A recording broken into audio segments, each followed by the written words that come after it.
Yeah, we're good. Okay, great. Just want to, for posterity, spell your name for us. Give us your title.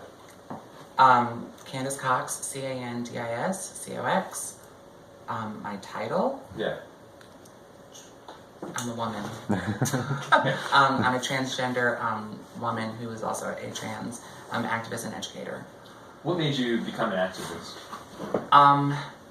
The fact that when I first came out, I was out and open about my status from the very beginning. And everywhere I went, people had so many questions about what was trans, what did trans mean, and that really helped me to know that there was not a lot of knowledge, and at the time, no dialogue taking place in the country about the T of the LGBT. So I figured, I'm living this life, I've learned a lot about it from other people, so why not try to tell as many people as I can what transgender is, what it means, and help people to understand it a bit, which... Let's start there. What does it mean? What does transgender mean? The biggest thing that I find is that people really have a hard time understanding that gender identity and sexuality are two very separate things. And that's the biggest thing that I try to help people to understand, is that being transgender does not mean that you're a homosexual or that you're a lesbian. But the next biggest thing is I try to show the normalcy of it, that we are people. That's just it. Transgender is not some big thing to be explained. People always want me to give some amazing explanation to help them understand, and you can't. I can't understand what it means any more than what it means to be a man in America, or a woman in America, or black, or white. I can talk about all the issues that the transgender minority community faces, but ultimately, be it a trans man or a trans woman, you're still just a person, and you experience all the same difficulties, the joys, hopes, and dreams that everyone does. It's just your gender identity is something that's a little different. We're here to talk about one of those issues, right? House Bill 2 has created more issues for you. Tell us about your opposition to House Bill 2 and what really upsets you or angers you about the bill. A part of it is the fact that we are saying that we don't want to give special rights to the LGBT community. They don't want municipalities, cities, and counties to give special rights, that they only get the same rights that everyone else gets in the state. I would be okay with them saying they don't need specific rights, let's just create inclusive rights, but that's not what they've done. Instead, they have tried to label my gender and take away my femininity and take away from the fact that I'm a woman. And I had to fight within myself to find out that I was a woman. And the bill saying that I have to use the restroom that my birth certificate says, mine happens to say male on my birth certificate. So now you're telling me that all these years that I've been fighting to be a woman and love myself and accept myself, I'm now a man. And that the city that I live in, even if they support me, they can't pass any laws or regulations or city ordinances that provide protection for trans people to say, I can use any restroom. I cannot be fired for being transgender. You cannot deny me service as a business for being transgender. And the law literally has said, you can.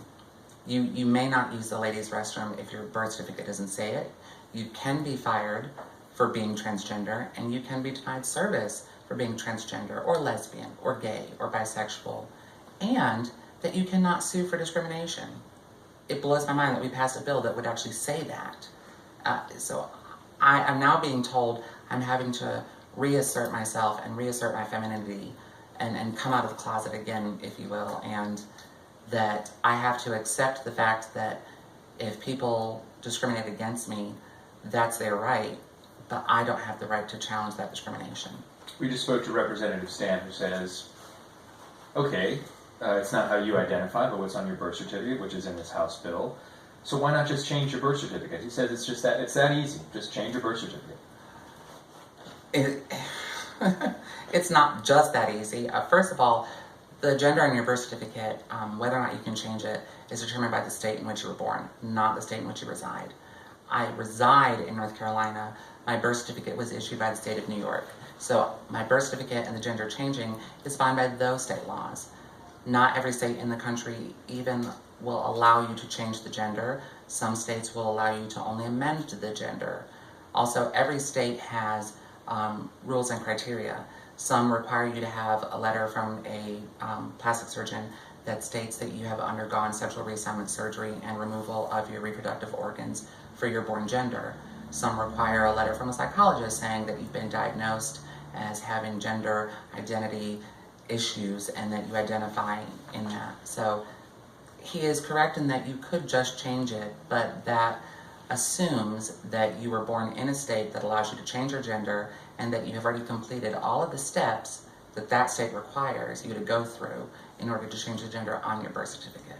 Advocates of this bill will say there was compromise in there, right? There was single occupancy bathrooms for special circumstances. Is that not enough? What do you think about that? That's not a compromise. The ADA already has restrooms that we have set aside for people for access. They haven't always been single-use restrooms, but we already have single-use restrooms in place.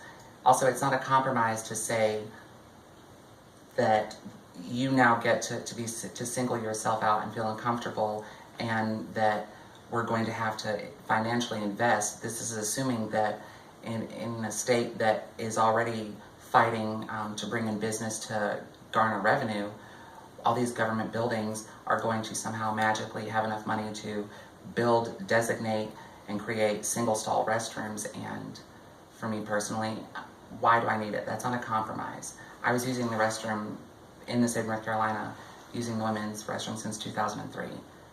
I don't need a compromise to be made that I can now use a single-stall restroom. I did not have any issue using the women's restroom. I've not been challenged.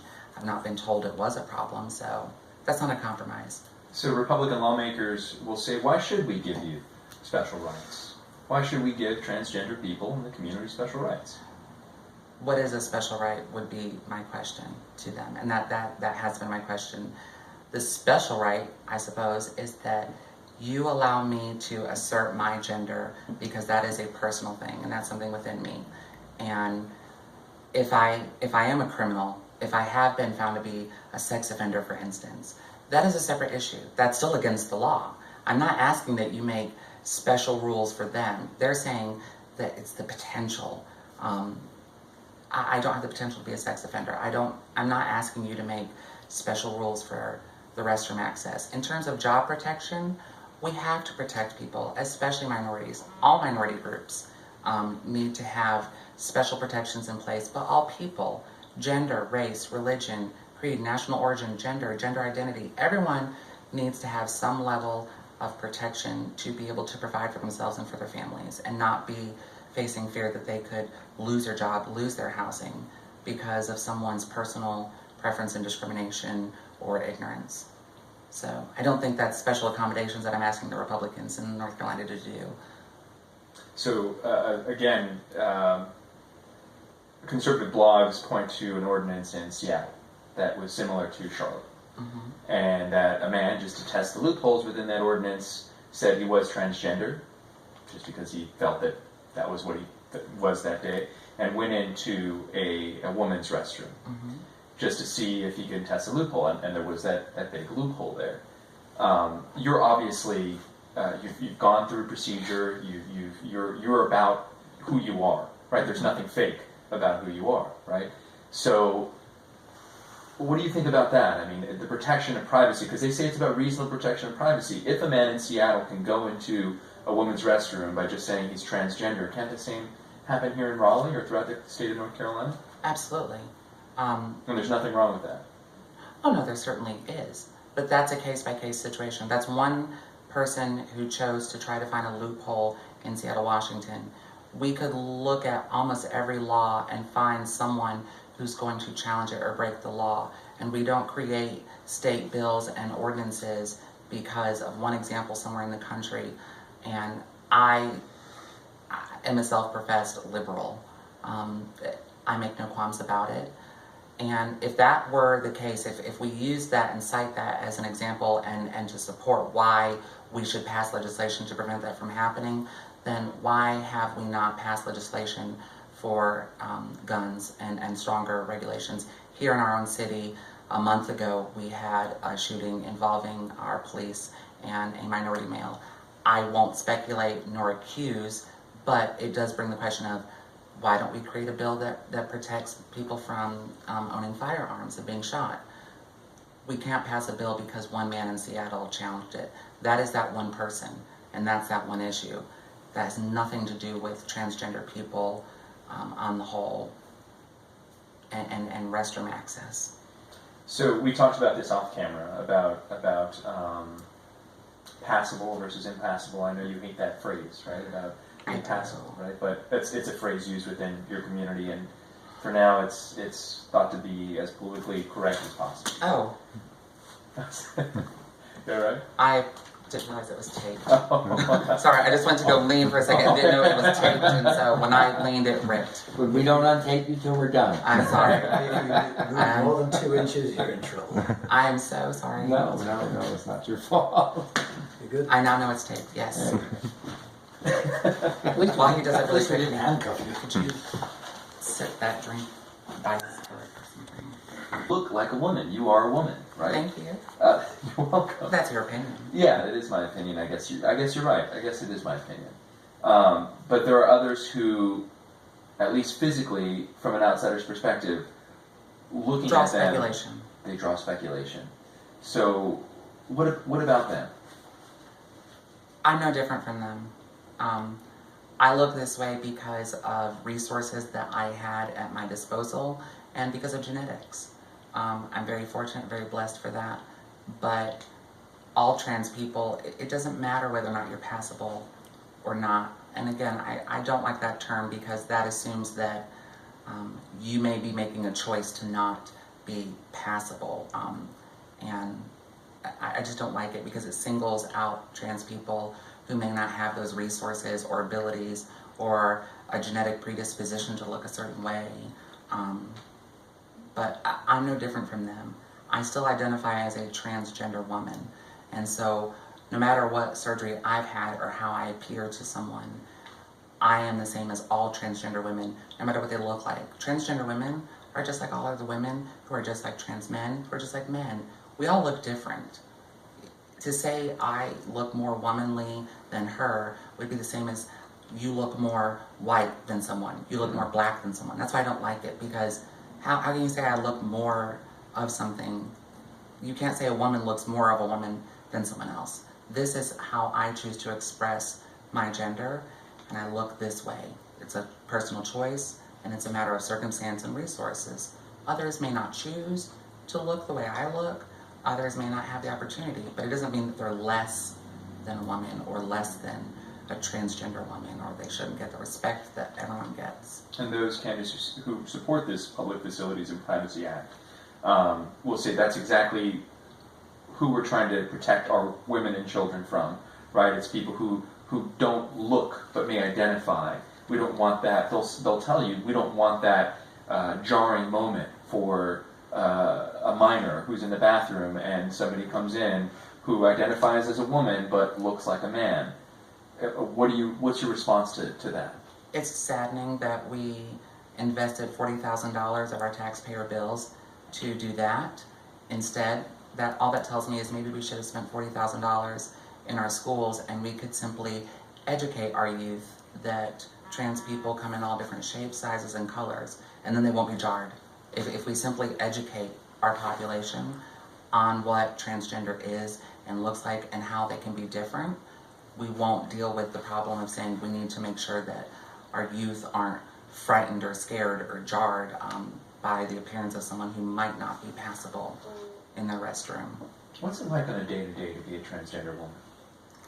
You're very conscious and aware of your surroundings constantly. It's a gift, honestly. It's a blessing that I have in my life. You start to notice people. You notice people and their interactions with you. You notice how people are perceiving you. You take more accountability of the things that you say and do, because you know that sometimes people are really putting a lot of scrutiny on you and what you say and do. So it's good. You become more aware of your surroundings, and you begin to care more and listen to people and understand people's views and opinions.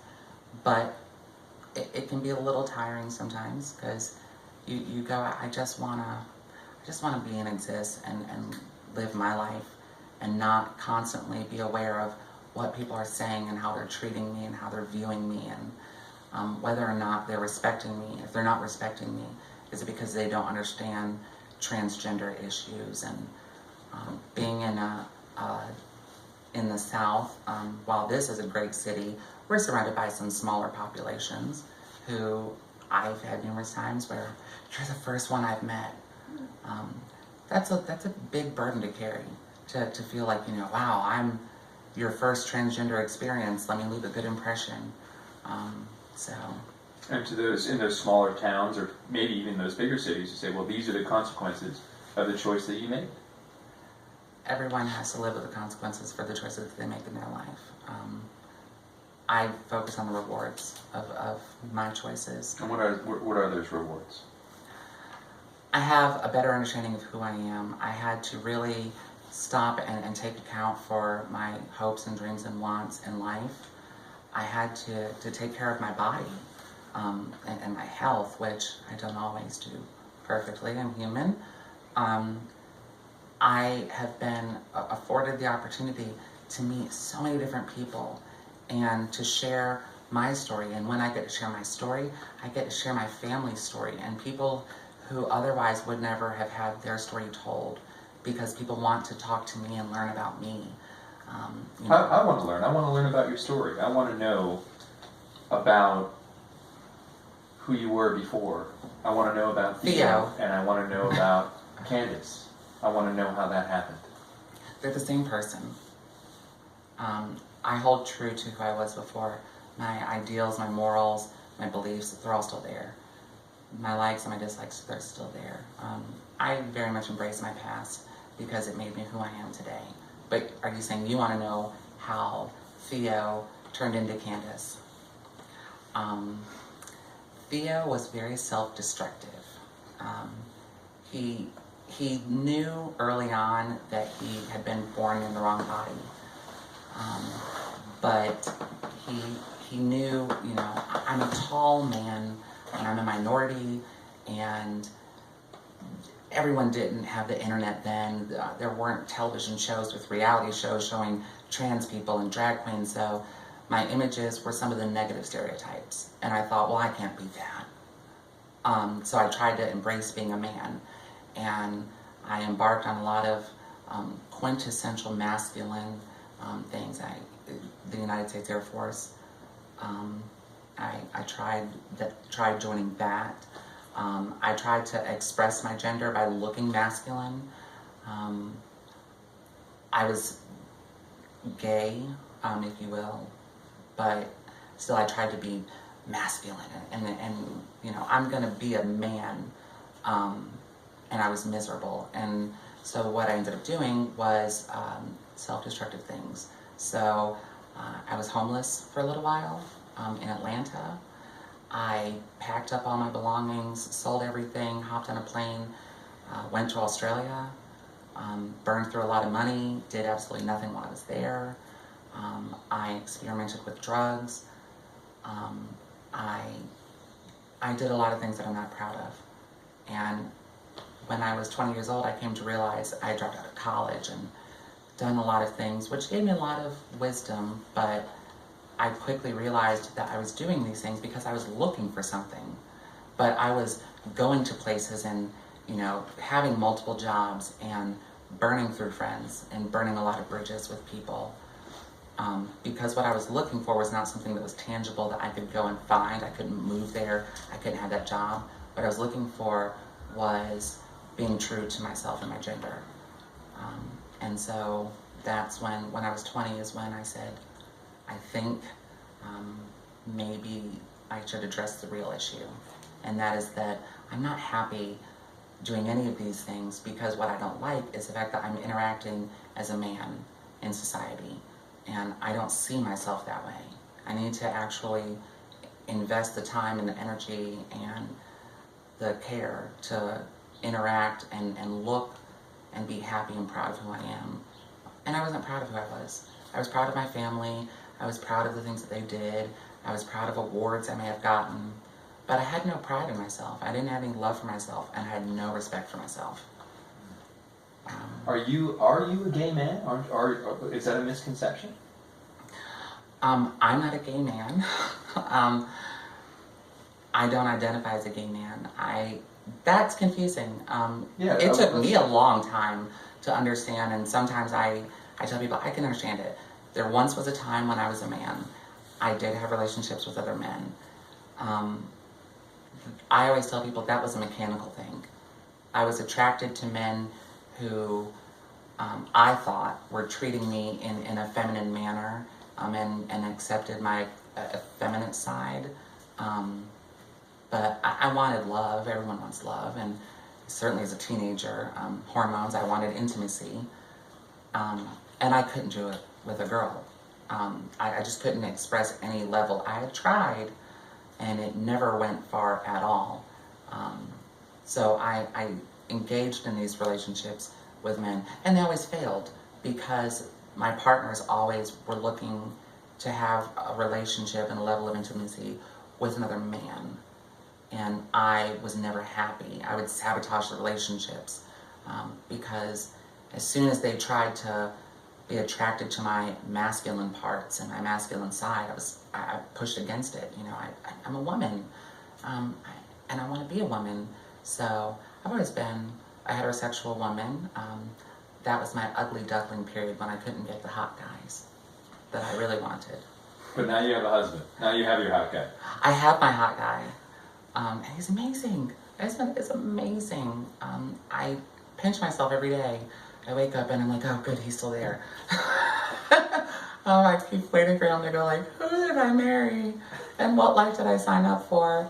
And he's straight, which, you know, And he's always been a man. As far as I know, he's always been a man. If he wasn't, then his plastic surgeon was better than mine. I need to see what he looked like as a girl. So what's that like? I mean, you're now Candis Cox, and you're married to a man. Yeah, legally married in North Carolina since 2007. But your birth certificate still says you are. You don't need a birth certificate, you get a marriage license here. So, but yes, because I'm married now. So. Yeah, talk to us about that. What's that like? I'm a married woman. I have a very public life and I have a very private life. And my private life is like everyone else's. We fight to find time to spend together personally and just do things. We stress about stuff. We have bills, we have a home, we have our families. I don't know how to describe married life any more than, I mean, you're married. You know, the way I describe married life is I have an amazing partner. I have a cheerleader, I have a friend, I have a confidant, I have someone that knows when I'm BSing and will call me on it. I have someone who knows when I'm scared and knows what I'm scared of without me saying it. That's what I have. My husband's amazing, he's wonderful, and the best part is that he didn't sign up for this life. He's always identified as heterosexual. He didn't mean to fall in love with me, but he did. And he is a very private person. He's very reserved. He doesn't like talking about his issues with strangers. He doesn't feel that's appropriate. He doesn't like talking about his love life and PDA and any of those things. He feels that that's all private and personal. And he has had a very public life since we've been married. People notice him and want to talk to him, and when we go to colleges or universities and lecture and he comes, Q&A portions, people always want to ask him lots of questions. And that's really hard for him because it goes against his nature, and he has blown my mind away. Sometimes answering questions better than me and expressing thoughts and explanations better than I could. And I'm like, it's amazing. That's not what you asked for, and you do it. It's a semblance of normalcy. Yes. In an otherwise extraordinary life. Yes. Yes, it is. It is my calm in the storm. So let's talk about the storm. Let's talk about it, because this is, like you said earlier in this interview, you're the person that people say, hey, I've never met a transgender person. How about this? I've never had an at-length conversation with somebody who is transgender. That you knew about. Sure, that I knew about. How about that? You That said I I'm knew about. passable. That I knew about. Had you all not called me and put this situation here. Right, that I know about. Right. I did live in Atlanta for a little bit. So, what is it like to be out in the public? You know, to like say hello to your neighbors, or to use the bathroom, or surreal. You are not. There's no privacy. I can't begin to fathom what life would be like for some of the more well-known trans women in our country and trans men. I get a little privacy. I can still look really bad, way worse than I do now, and go to Target and not have everybody notice me. But it's surreal to have places you go. It's crazy to me that people will make a lot of assumptions about who you are as a person and your personality based on your gender identity and 3 things that they read about you online or from Facebook or heard about you. That's crazy to me, is people really feel like they know me in good and bad ways. And I'm like, who are you? It's so nice to meet you. And it's humbling and stressful, because whenever I am the first trans or the only trans, I want someone to walk away either having a different impression or feeling like, wow, okay, I feel more educated. I feel understanding. So that's stressful, because I always want people to at least walk away from me liking or understanding or caring a little bit more about trans people.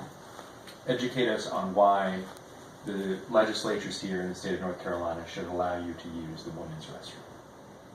That's my safety. I happen to be post-operative.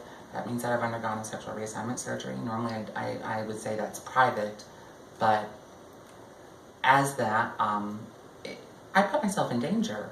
I'm not a man, and I'm not saying that men are stronger than women, but it certainly makes me nervous to go into a men's room and as a woman appearing this way physically, that scares me. Also, it makes me worry.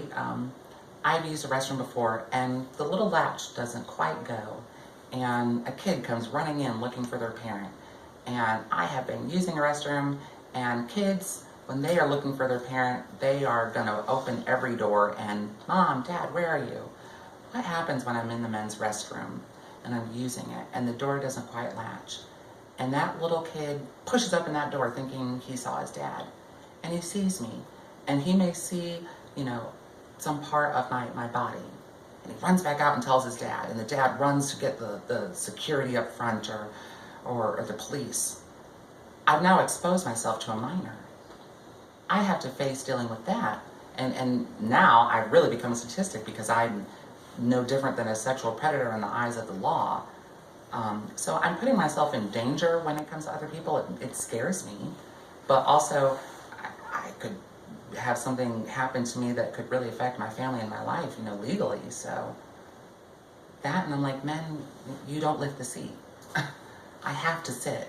I wish I could tell the Republicans that I have to sit down. I have the receipts from the surgeon to prove I have to sit. Trust me, standing as a girl, all these years haven't perfected that art.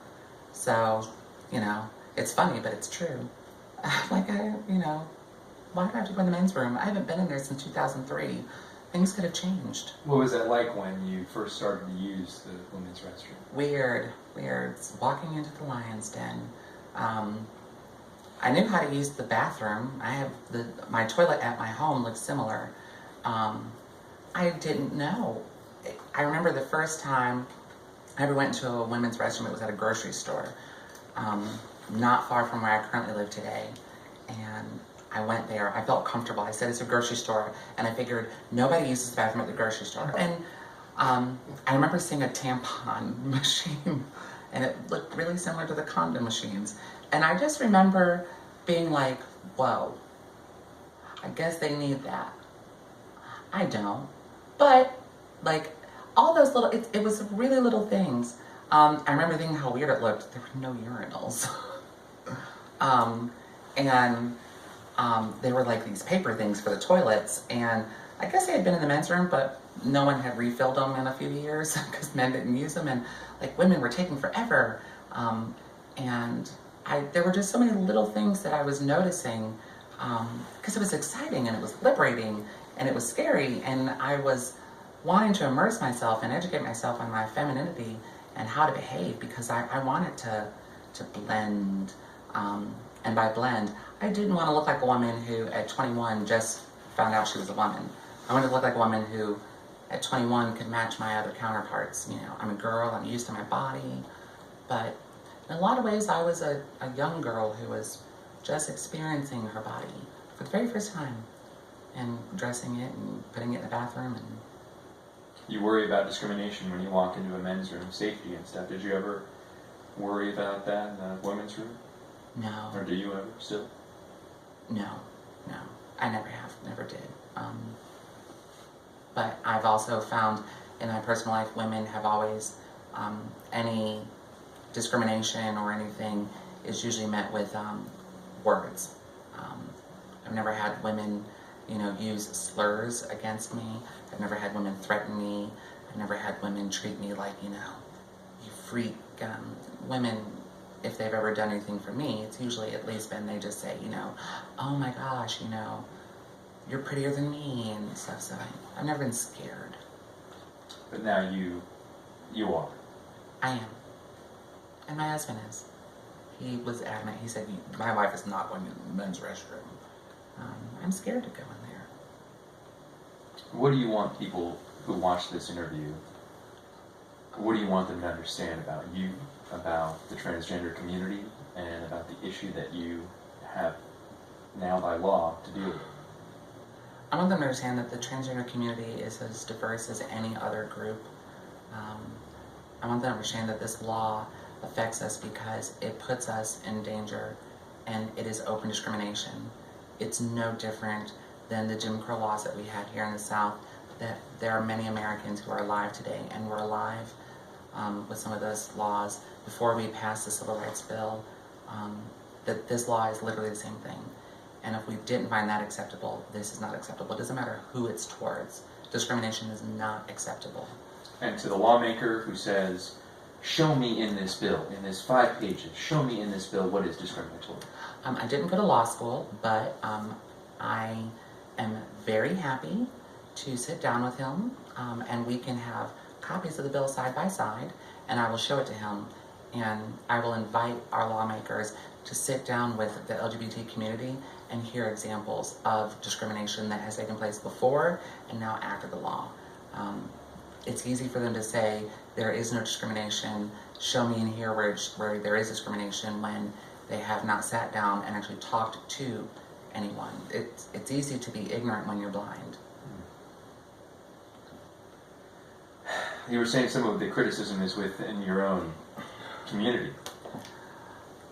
Discrimination, some of the Tell me about that. Tell within me the about, LGBT community. Yeah, let's talk about that. The LGBT community on the whole is minority within the United States, and I think that we all want the same thing. We all want to be respected by the rest of society. Part of the problem I've noticed in doing so is that some want to assert themselves as being more like the rest of the country than others. I've had gay men who say, I can just butch it up and if they don't think I'm gay, then they think I'm just like all the rest of them. I'm a white man. And I'm like, yes. And they feel like the attention that I get as a transgender woman is negative, and it makes them look bad because they don't want any attention. I've had lesbians who offer the same thing. I've had people who tell me, I don't speak for other trans people. You don't speak for trans people. You don't know what it's really like. You've had your surgery. You have your husband. You've got it easy. When I'm like, we're all literally the same, and we're all fighting for the same thing. We all just want to be accepted, and we want to know that we're not going to be discriminated against. But there's a lot of negativity that takes place within the LGBT community, which just helps the cause, because we are not a unified front as much as we could be. And that really helps people like our Republicans here in the state of North Carolina fight it, because if we're not one collective voice standing up and showing that we stand in solidarity, all of us, then we have no voice. And that standing in solidarity is not something that we do in front of the cameras. It's not something that we do publicly. It's how we interact with one another.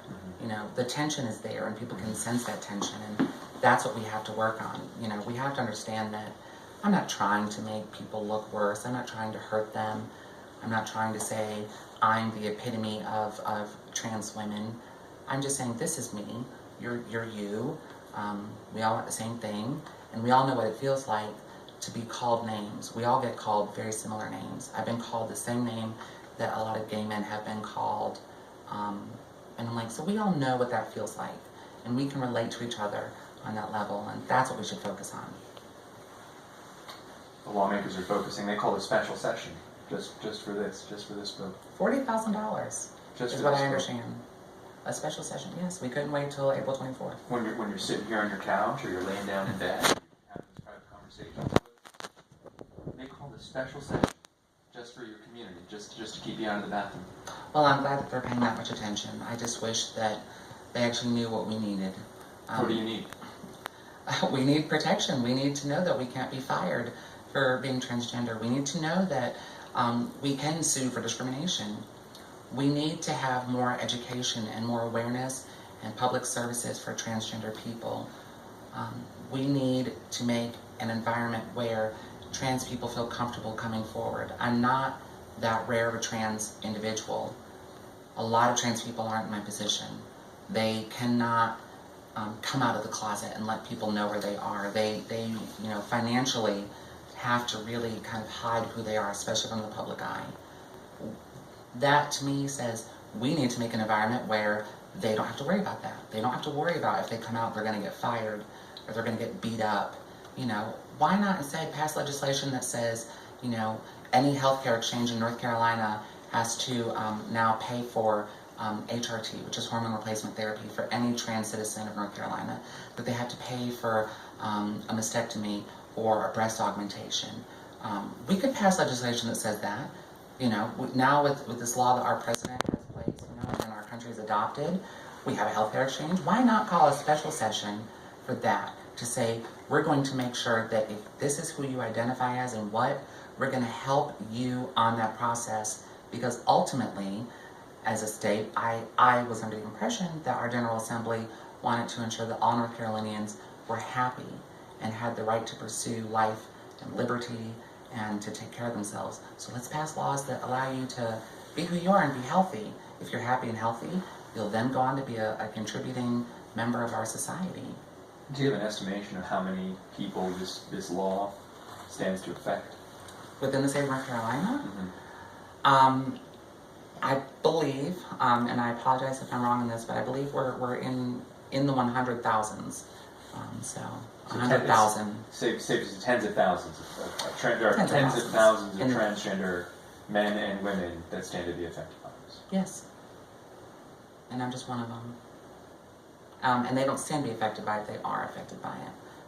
Whether or not they've actually been challenged in a restroom, knowing that this bill is putting you in that position, in that situation, that affects who you are. You will lie awake at night and you will think about it. Anytime a bill is passed that affects a group of people that you belong to, whether or not you personally are experiencing what that bill is doing, you're affected. So all trans people in North Carolina have been affected, because they've now all been forced to acknowledge and deal with that and wonder, you know, what would I do? How would I handle this? That's not something that should keep you awake at night. We have enough stress as people and as citizens of the country, and you know, all these worries going on, and our job should really, as contributing members of our local society and state society and country society, should not be to worry about things like, where am I going to use the restroom? What will that mean for me? If you have free time to think about that, think about, what can I do for my state? Prior to this, that's where I focused my energy. You know, how can I make my state better? how can I make the people that live here better? How can I make the LGBT community better and stronger? And now I'm fighting to use the bathroom. All right. Is there anything I haven't asked you that you think is important to know? Anything that you'd like to talk about? Oh my gosh, how long do we have? Yeah, I have like 30 more questions about lifestyle and everything, but I don't want to take time away from you, and we need to write. So Yes. that last part, I really want to use that. So, Ed, do you have any? No, is there anything that we've left out, that anything you feel we haven't touched on?